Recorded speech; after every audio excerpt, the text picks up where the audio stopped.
say something at the start of the onset of this video today. I want to talk about this idea that maybe people don't have about me, because I don't really put it out there very much. And it is, look, I've never done anything seriously illegal in my entire life. Closest I've come is driving without insurance, or maybe without a license, though I don't think I really ever did that. And various minor traffic offenses. That's really the biggest thing I've ever done. Accidents and various things have been a part of that process, but nothing of any major sort. If you don't believe that, you need to be aware that in my early years, in my 20s, I was a part of the military, and within about 4 years, I was put in a position that required me to have a top secret clearance, and I could go into more detail on that, but it was a pretty high-powered clearance. It wasn't the highest you could get by any means, but it was reasonably high-powered, particularly considering the stuff that I was doing at the time. So you need to understand that I am not one of those people who has been into all kinds of problems, either as a young person or as an older one. But I want to talk today on this idea of young offenders on the Daily Summation from Kurt's Religion and Politics. I'm your host, Tom Kurt, and today is Thursday, the 31st of March of 2022. Welcome to everyone who's here on Rumble, on the podcast, on YouTube, on BitChute, on CloutHub, on my Facebook page. That's the Kurt's Religion and Politics page there. On kurtzreligionandpolitics.locals.com, on minds.com, on the Kurt's Religion and Politics group, primarily there, on Parler, on Gab, on Twitter, or wherever else you may be catching me today. Subject for today is young offenders. That's what we're going to talk about, and I'm going to go ahead and go through my notes real quick to kind of let you have a window into my ideas about how all of this is concerned or works out. You might think from the way I talk I'm some sort of strong believer in the idea of a prison system. The reality? Little could be further from the truth. I see jails as a sort of necessary evil. Given the opportunity, I'd never send or have sent anybody to those breeding grounds for, at the very least, maladjustment.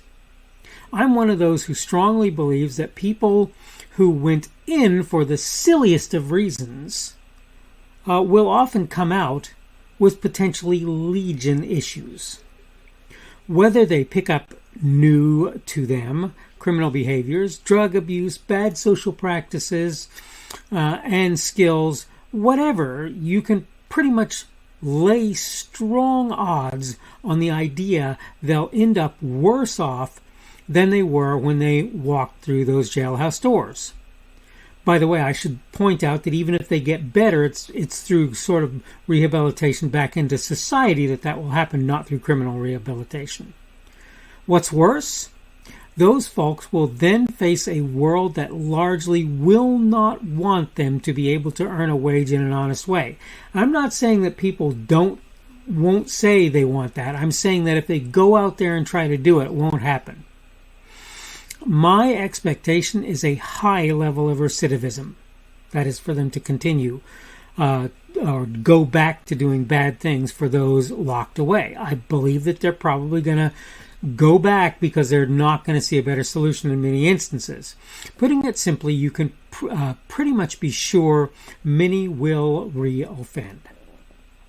Then there's the fact that more than a few folks who end up not being guilty of various crimes may still find themselves sent into those institutions to serve time.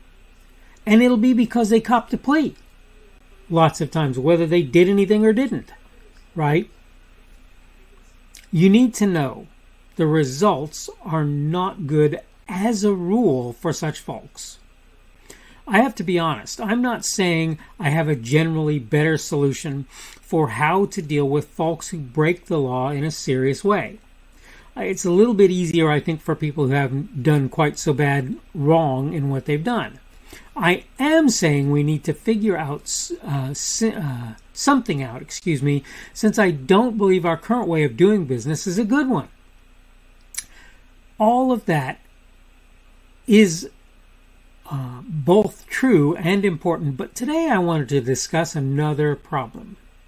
It's really related, but I want to discuss kind of carve out a niche, and that is, what do you do when young, often seemingly unrepentant individuals commit crimes, some of them horrendous?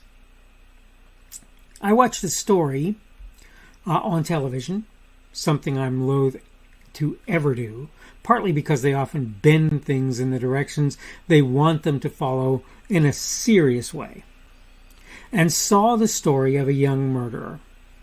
Of course, I want to express my condolences to the parents and others for the death of the child who perished at his hands. Regardless what I think about him, I want it well understood. I'm not saying, oh, it's okay that he did that, or he should be told that it's all right, or that he shouldn't suffer some sort of result as a fact of what he did, as a reality of what he did. But the next thing I want to do may surprise you. I want to ask this serious question. Was sending that boy, he was certainly not a teenager, to prison, apparently just regular old jail, for 30 or more years, really the answer? Do you really think it was? That's what we're going to discuss on today's podcast. Okay, done with my notes. I don't remember even what show it was on. I was doing laundry, and you'll forgive me, but one of the things that I do to take my mind off the fact that I'm sitting around in a place where I have to wait for laundry to be done, and I could do other things, but it doesn't make sense most of the time, is sometimes watch a little bit of the TV that they have on there. Yes, I have to spend a lot of time going, yeah, that may be true and that may not be true. And really sort of combing through things just for the facts. But here's this kid who's maybe 8 or 6, and he does this crime, and it's a horrible crime. And I feel terrible for the parents and the siblings and whoever else, friends and whoever other family of the child who was killed. He kills this kid, and he does it in a horrible way. And he was known to have apparently episodes of anger outbursts. I don't know how much so, but some. And I will say that I'm one of those people who totally disagrees with the standard logic. When you have kids, you watch your kids, and if you're not watching them better than those folks were, frankly, you are potentially criminally liable for what happens as a result. I'm sorry to tell you that, but that's the reality. This kid apparently pounded this kid's head with a concrete block or something similar and killed him, and it may have been because he verbally abused him or whatever. I don't know. I can't answer that. Maybe not. I don't know. But you know what? If the parents had been there, they would have known. But my question is, what do you do with that kid? And I'm here to tell you, I do not believe the answer is jail. I do believe you have to do something. I don't believe leaving him to the parents is going to do it, because obviously they have not succeeded to this point. I'm not saying it's impossible that they could. Okay? And for the most part, you have to know I'm very strongly pro-parent and pro-parental rights. So this is not one of those things where I'm sitting here saying this is something that should happen all the time, that you take a kid from their parents. That's something that's for extreme circumstances, in my view. Extreme circumstances. I don't believe in doing it except under extreme circumstances. But the real thing is, this kid basically grew to 30 plus years of age in jail cells, and in all likelihood he became much less reasonable, much less ready to be released, an individual in the time that happened, and they probably didn't deal with really very much of any of his problems. Is jail the place to do for a person like that? No. Does that mean you don't lock them up somehow? Now, I'm not saying that. But I don't believe you throw them in a regular jail cell and say, well, this one's just evil. I don't believe you do that. I don't believe you can do that. I believe people need to stop thinking like that, and we need to start thinking about ways maybe to rehabilitate that person, but at least to turn them into somebody that will not go around killing people. Okay, and again, I'm not so sure that I believe that the parents should go off scot-free in a situation like that. I have to watch my kids. I've always had to watch my kids. It's something you got to do, and that's particularly true until they're at least 12 and really more like 16 in my view. I'm not saying you get to see every minute of their lives, but I am saying you have to take that time. Okay, obviously this is one of those subjects I could talk on quite a bit. I've gone a little bit over my time today. But I will go ahead and wrap up. This has been the Daily Summation from Kurt's Religion and Politics. I'm your host. I'm Kurt, and today is Thursday, the 31st of March of 2022. That means tomorrow will be Friday, the 1st of April, that April Fool's Day that a lot of people celebrate, also the beginning of the Sabbath. It's sundown tomorrow for those who observe the Sabbath.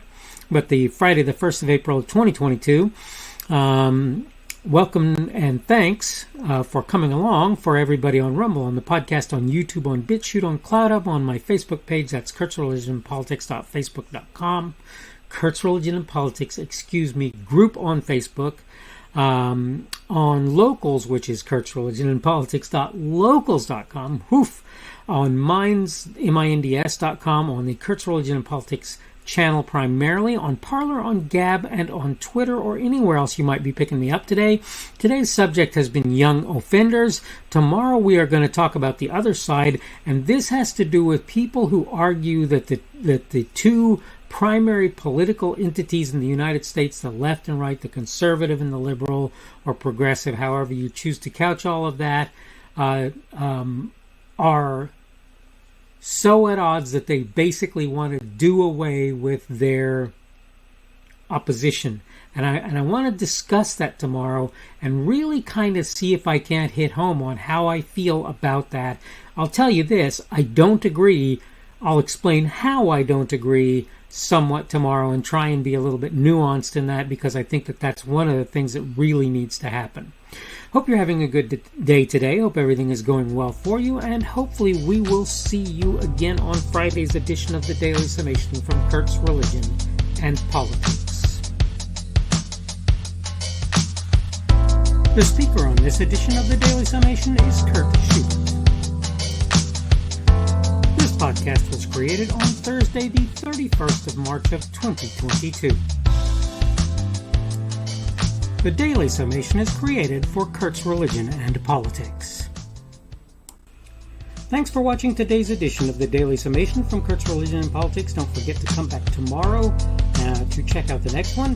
Remember, on various platforms, primarily Rumble, YouTube, BitChute, and CloudHub, and the audio podcast, you can subscribe to my content.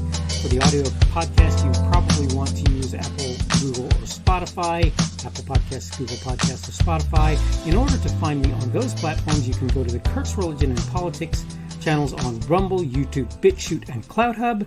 You can also get to my content on Facebook by finding the Kurt's Religion and Politics page there.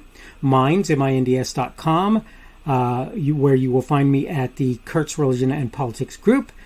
And Kurt's Religion and Politics.locals.com as well. You can look there. I post my daily video on various social media sites, really only about 3, Parler, Gab, and Twitter at present. I am at KP Schubert on each of them, and you can find me under them, and you can find the videos under me. You should be able to find my podcasts on Google and Apple Podcasts and Spotify. It's also on podcasts.kpschubert.com. That's podcasts with an S. .kpschubert.com. If you're looking for me on various of the podcast sites, you probably want to search Kurt's Religion and Politics, not the Daily Summation. Keep in mind you can subscribe to my content on various places that I put it. All constructive feedback is welcome. You can like, dislike, add a rumble, or give whatever feedback is available on any of the platforms that you can do such things. You can also add a comment on what I put there. Unless you're advertising or doing something that I believe will harm others, I'll leave your comments out there even if I don't agree with or understand them. I will try to let you know I've seen them when possible and may reply if I feel it's reasonable, appropriate, and possible, of course. Thanks again for viewing this edition of the Daily Summation from Kurt's Religion and Politics. Don't forget to come back again for tomorrow's as well.